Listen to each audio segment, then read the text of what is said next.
Hello, everyone. Welcome back to Dance Studio Owner Life Coaching. Today, I am thrilled to have my friend Laura Giacomelli here joining me. And we are going to be talking about all the things, but in particular, what happens in life as we deal with divorce and the fallout from that, recovering, coming out on the other side of that, as well as how that impacts when you have a family and a child. So, Laura, welcome to the episode. How are you today? Hi, Ginger. Thank you so much for having me today. I'm doing really well. I'm excited to be here. So, thank you for having me. Awesome. So, for those who are not familiar with who you are and what you do, could you share a little bit of your background and your studio ownership?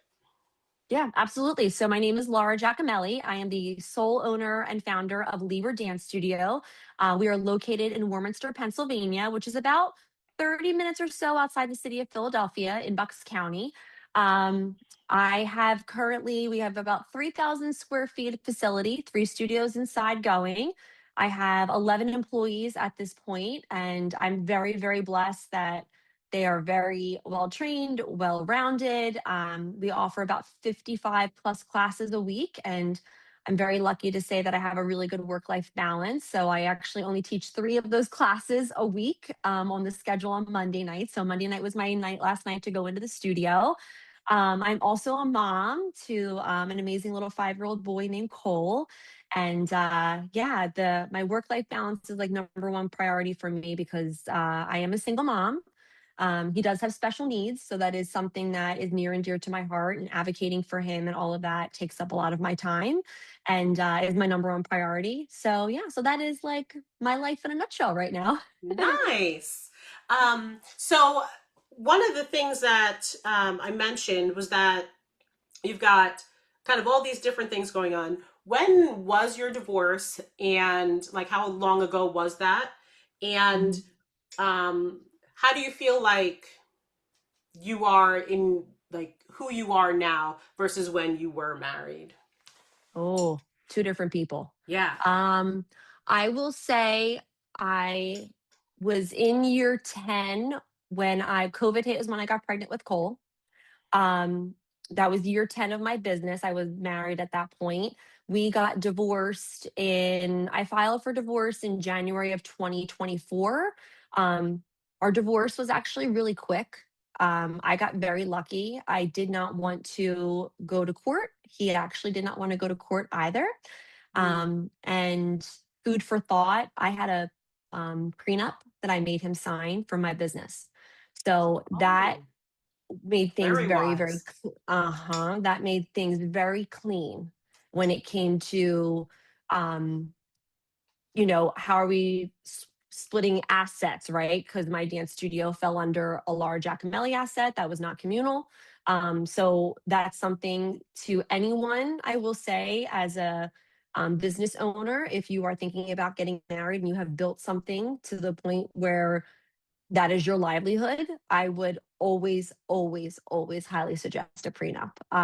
That was my golden ticket to walk away, buy my house, have my child, know that my income is not going to be touched. And that was just huge for me.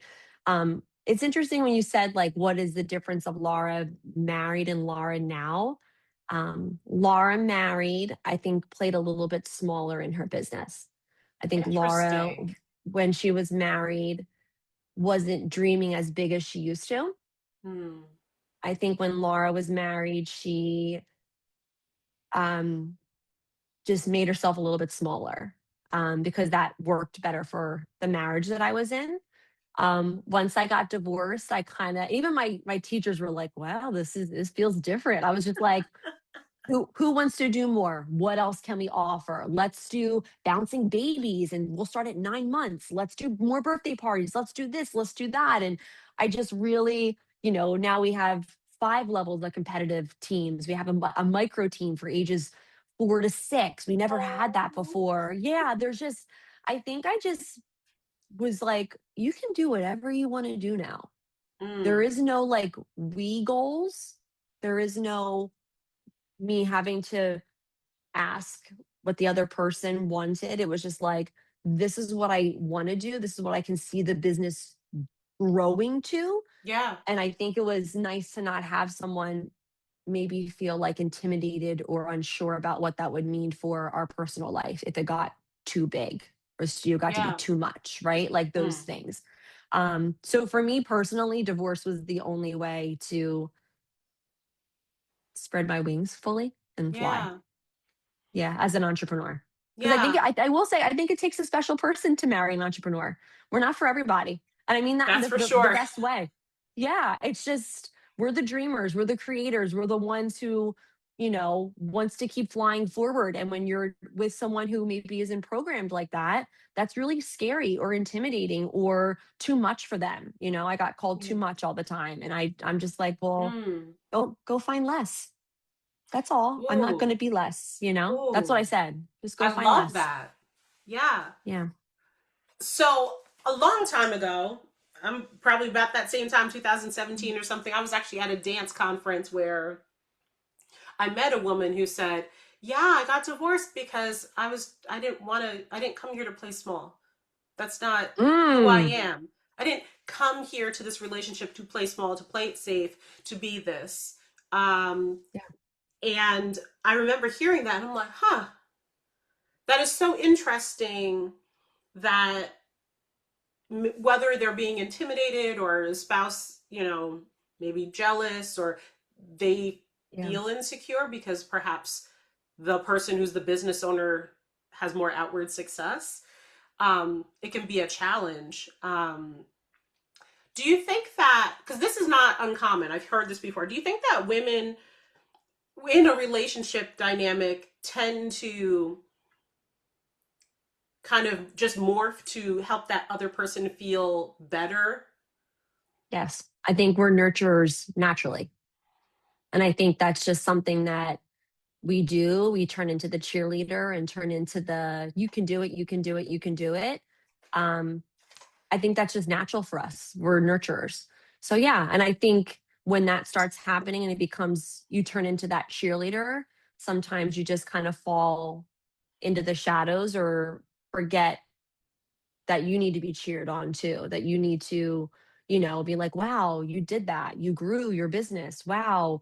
Look at last year, you only sold 800 tickets. This year, you sold 1,100. That's amazing. Like, Yeah. I think being with someone who, gives you your flowers when you need them too, I think is Mm. super important, because I think women tend to do that more than women tend to be spouses from what I see in the relationships that I see around me. I feel like women just more so give flowers rather than take them. We're, like, and I feel like Yeah. in a relationship there needs to be, I think the healthiest relationship would be two givers being together rather than a Yeah. giver and a taker. Yeah. Because a giver, I've learned that a taker has no limits, but neither does a giver. Mm. So you need to, if you're a giver, you have to end up with a giver for it to work. At least in my experience and in my life, like my next person is a giver. Yeah. Period. I can't be with a taker because that doesn't fill my cup at all. I need Right. someone that has to flow both ways. Yeah. So you talked about kind of like the during marriage and after marriage. Do Mhm. you think that you started to see your future self while you were still in the relationship, and that did that lead to the tension because you started to have a glimpse of like your future self being held back? Mm. I think it was the animosity that held me back. Okay. Like I think that, or maybe not even held me back. Maybe it's the opposite. It's the animosity that pushed me forward to be like, I'm out. Yeah, I think that there's lines in the sand, right? Yeah. In relationships, and if that line keeps moving and moving and moving and moving back for them and back for them, at some point, at least for me, a line is crossed, and I'm just Yeah. like, I'm done. Yeah. And when it happened, I remember we had a conversation. I just said, "We're getting a divorce," and he said, "I think it'd be great if you go to therapy." I said, "You already put me in therapy. It's time for a divorce now. I've already spoke to my therapist. We're going to get a divorce." And I said, "And I want it to be amicable." I said, "But if you bat an eye at my dance studio, I'll come for you."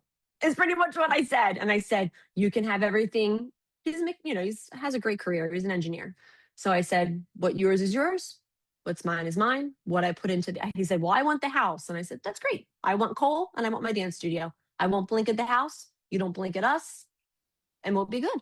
Yeah. Um, yeah. But I think that when that line just keeps get pushed back and pushed back and pushed back, there's just that breaking point. And I hit Yeah. that breaking point. And for me, once I filed, that's when I think the cap that I put on myself for my business just kind of untwisted a little bit.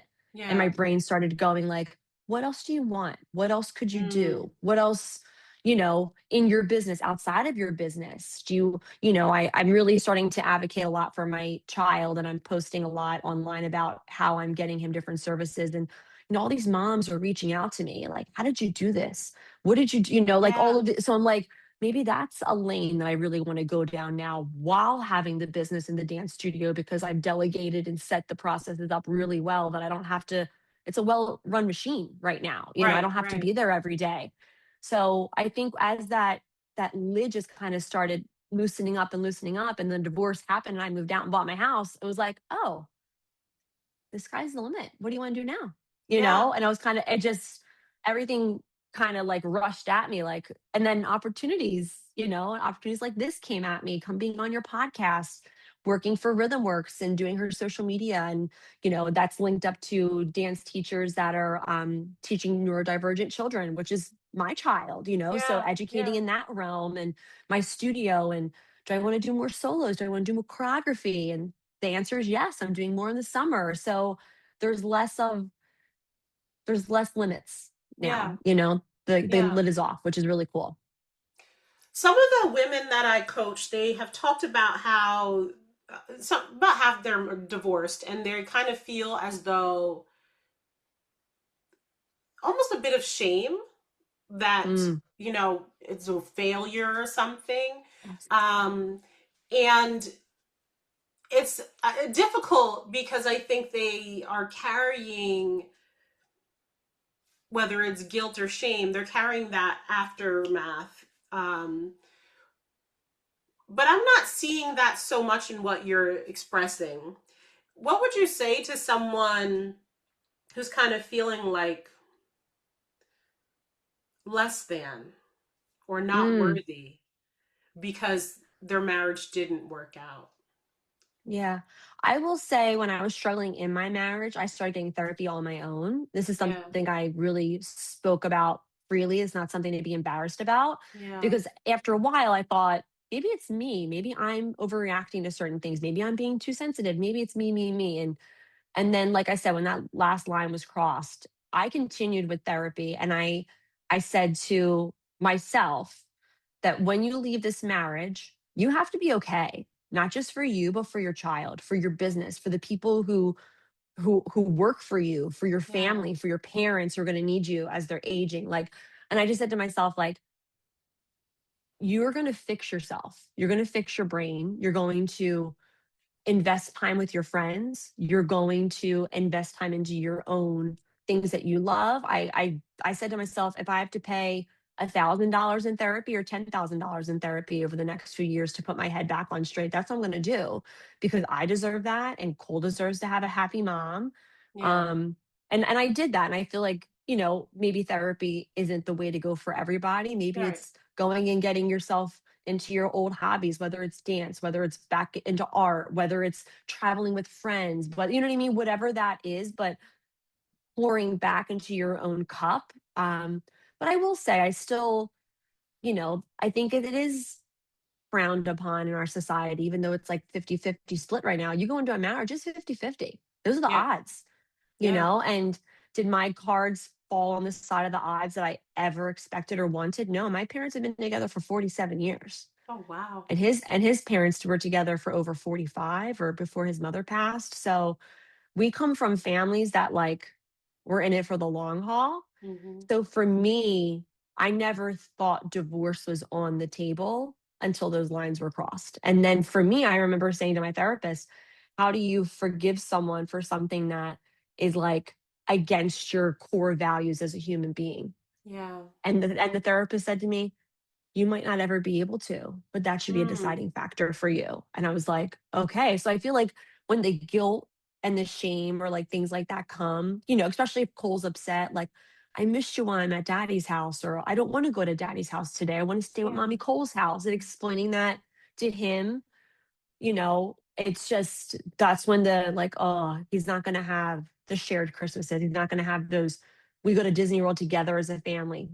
We parallel parent, we don't co parent. So those will never be things that Cole experiences. But Cole, I have to say, is going to experience his mom being super happy yeah. and being independent. And, I am in a relationship now, and it's night and day from my marriage. And he's, here's my boyfriend on the phone. He's like, hi, Tim.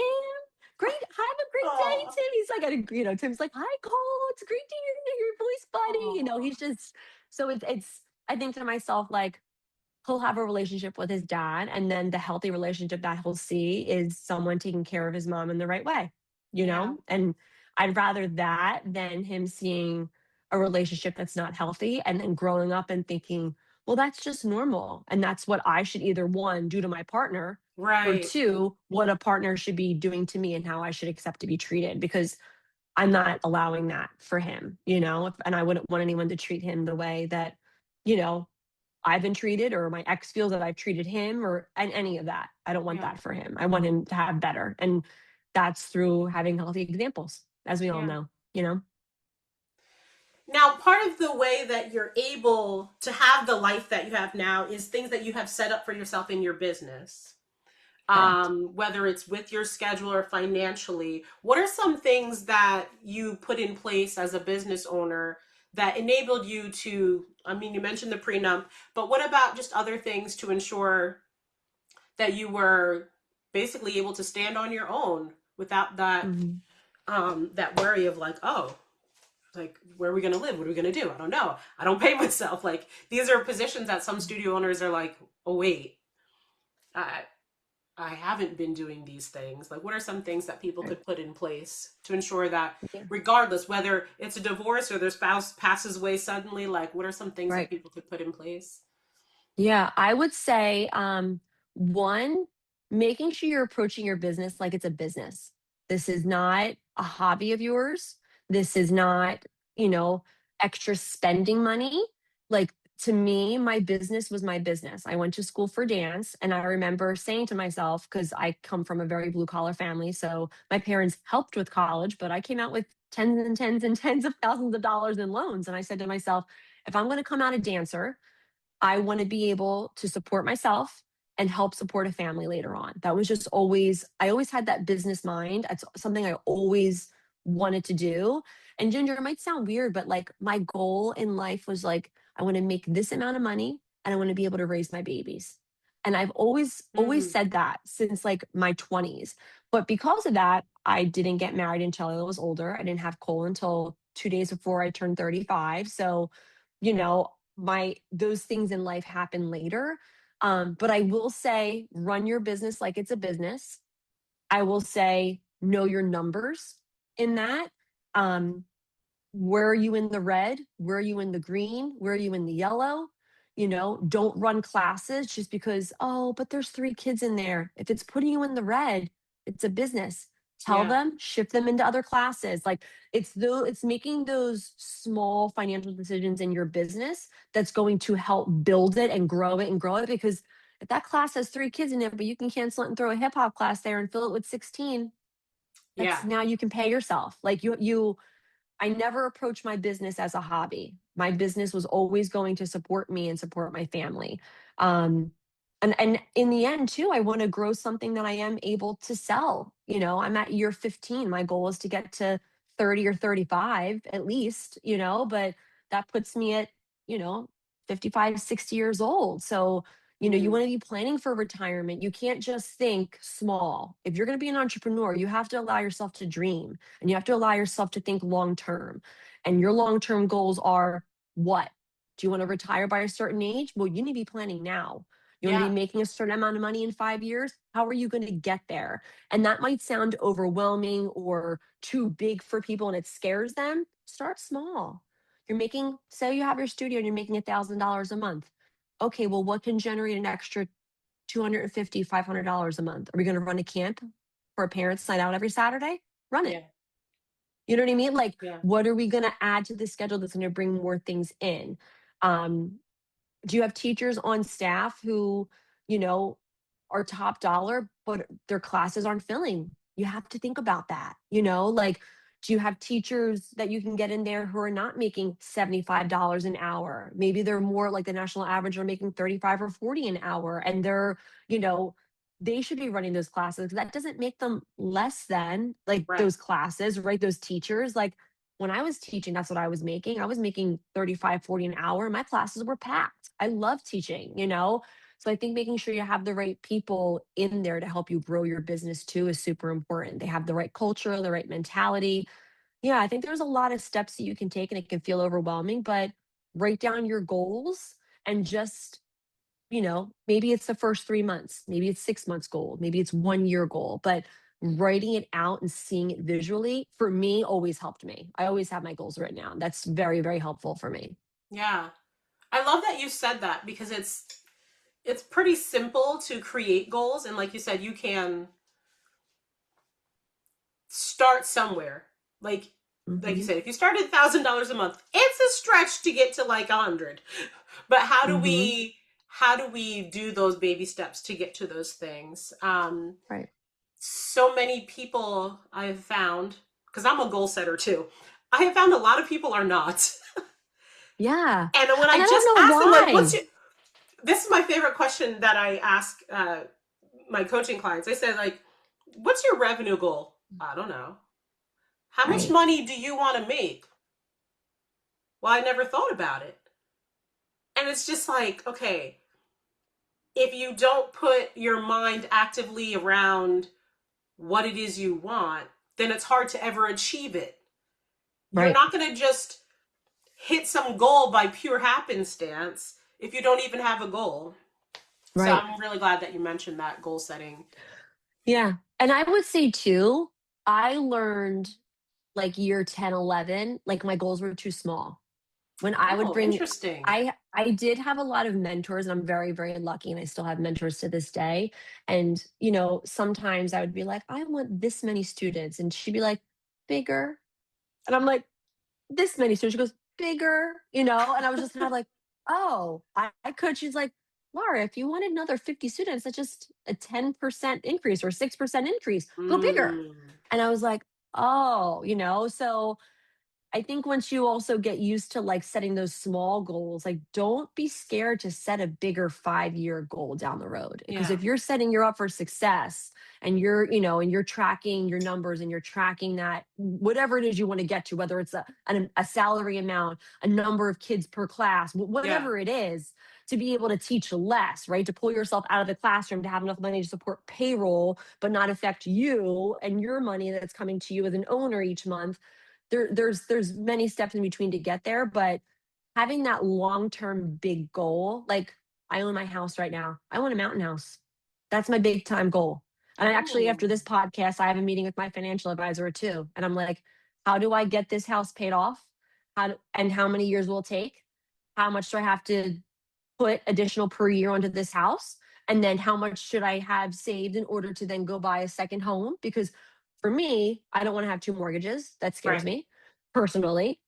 So for me, it's like, what is I want a timeline. And yeah, it yeah, was, I couldn't do that on my own. So he's like, set your budget and let's have a meeting at 2. So like, that's what I'm doing today at 2 o'clock. Like I want to look at my financial goals. And I think it's also, and I kind of lead into this, what are your financial goals? Not yeah. your business financial goals, right? Like Mm-hmm. to buy new mats or to buy new ballet bars, to put in new flooring, to paint the Right, walls. Like you should also have your own goals as an owner. What do you want to do with your family? Do you want to start a 529 for your children so they can have college money? Do right, you want to, set aside more for retirement so you have more of a nest egg and you're not just relying on the sale of your business? Like what is it that you want to do for you and your family? Yes, you always need to be investing into your business. And when the floors are done, they're done. You got to do what you got to do. But, there's some things that, I say no to for the business, like because it would just drain too much money from things that I wanted to prioritize for the business Right. that, whether it's teacher education, whether it's, whatever it may be, or for myself too. But, that's the perk of being the owner, and that's the perk of having all of the weight of the world of the business on you. There does come perks with that, and those are some of those perks, right? You get to make those financial decisions of what's best for you as the business owner too, and what's best for the business as well.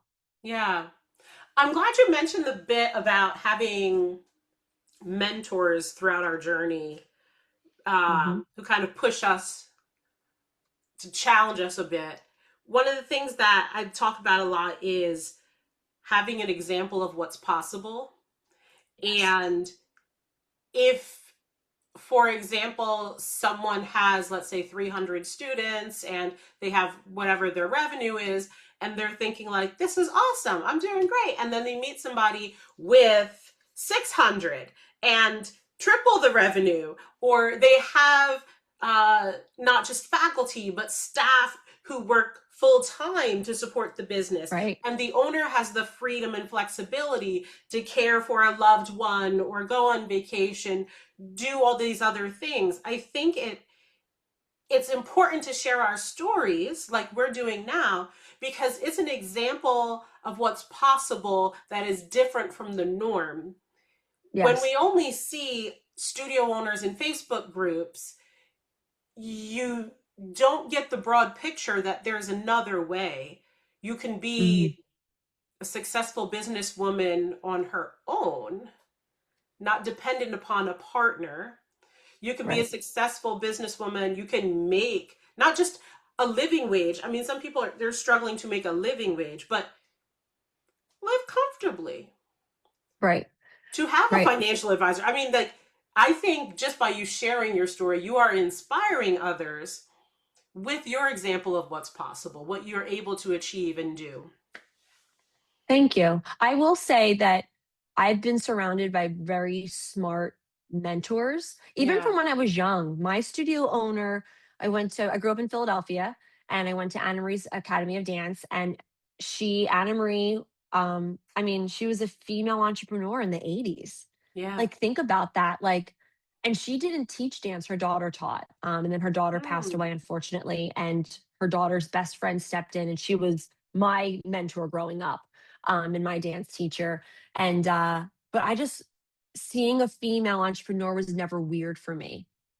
And I think that Yeah. that is something that is such a blessing, that Mm-hmm. seeing her run that office and accept credit card payments and call people when tuition was late and tell them they couldn't come back in the building unless their late fee and their tuition was caught up. And it just being very, like, and not being like, she can still dance even though you're 4 months behind on tuition. Yes. Like, but Yes. like seeing that in like the 90s, like as a teenager, I'm like, wow, you're a boss, and you stand on your stuff as a business owner. And then I had that, and then I have Terry, I had Stacy. Like, I just, these are incredible, strong, multifaceted, like in multiple. And I think that's one thing that opened up me with Terry and Stacy is they don't just have their business as the dance studio, they do so many other things, right? Like, I thought I could just have a hat on as a business owner, and that was going to be my life for the next 40 years. Mm. And that would have been a beautiful life. There's Yeah. nothing wrong with that life. That would have been Yeah. beautiful. But like I said, I had all these other opportunities pop into my world. I was on the podcast with Gold for years. I now work with Trisha with Rhythm Works, and I run their social media, and that links up with my child who has autism, because Rhythm Works is a program that you get trained in that teaches you how to run a classroom with children who are neurodiverse, and having that, like, neurotypical versus neurodiversity children together in that classroom, how that works. So that's my kid in that classroom, so I want to do what I can and share the knowledge that I can. So it's just so interesting to go into so many different lanes now, but to have the business, like you're saying, be at that point where I have a company director. She right now she's filing through 100 emails from the company kids that were invited for next season, who just had auditions last week, who's Yeah. doing what style, who's doing all the tuition, figuring out all of that. She's handling that. I have a front desk girl who's like the manager of the front desk, Abby, and she handles all the rollover for the fall. She's the one who Yeah. filled out all the paperwork, dropped the kids into the schedule. She's handling all that. I have a preschool director who, this month is bring your bear to class because we're going to start performing for an audience. You know what I mean? But like, I have such great core people in my business who hold many departments down for me. And that doesn't mean I don't do anything. I am running my social media. I'm creating new programs. I'm making the canvas. I'm creating the schedules. I'm the one who's putting it all in Dance Studio Pro. I'm the one who's running payroll, tuition, getting the program ready for the recital, doing the lineup. Like, I'm doing all of that. So it Right. just, you know, I'm just able to put different hats on different people now. And that has allowed me to spread my wings in other ways to grow the business, but also to grow as myself as a woman and as a mom and as a creator in other directions too. And I'm very thankful that I have really good mentors and examples of like, you Yeah. can be just this, but you can be this, that, and this too. And that's okay. Both lanes are okay. Whatever it is you Right. want to do is good, and Right. it's acceptable. So Mm. yeah. That is so inspiring and so beautiful. Thank you for Thank sharing that. you. Thank So you. if people want to find out more about you, where can they find you online? Okay, so the dance studio is libradancestudio.com. So that is like my studio website. And then me on Instagram, it's Miss Laura Giacomelli, Giacomelli. And that is my Instagram handle. And I post a lot on there about advocating for coal and obviously also like that work-life balance that I have. So yeah, so follow me or follow the dance studio. Awesome. So, listeners, I will put those into the show notes for this episode. Laura, thank you so much for joining us and sharing your journey. Thank you. It was a pleasure, Ginger, always. So thank you very much for having me. Absolutely.